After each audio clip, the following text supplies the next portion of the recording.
Na novomeški policijski upravi sicer zaznavajo manj prometnih nesreč, tudi smrtnih žrtev je manj. Glavni vzroki prometnih nesreč, v katerih so udeleženi vozniki motornih koles, je neprilagojena hitrost z njihove strani.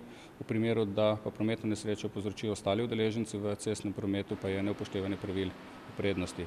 Če je tovrstnih nesreč k sreči manj, pa so bili letos na novomeški policijski upravi v več primerih obveščeni o vlomih v osebne avtomobile na počivališčih ob avtocesti. Šlo je za primere, ko so tujci oškodovali tujce. Velikokrat so storilci skušali oškodovance izvabiti iz avtomobila pod pretvezom, da imajo predrto pnevmatiko ali pa poškodovan zadnji del avtomobila.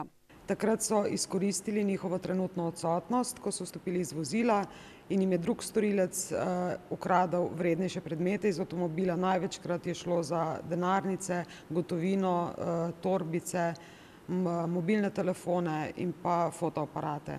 Glede na to, da se tudi veliko slovenskih državljanov odpravi v tujino, lahko tudi sami postanejo žrtve na tamkajšnjih počivališčih.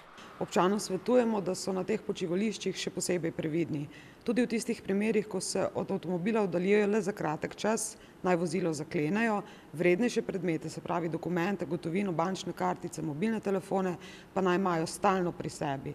Posebna previdnost velja, ko nas ogovori neznanec. Policisti svetujejo, naj na poziv neznanca ne zapuščamo vozila, o posebnostih pa jih obvestimo.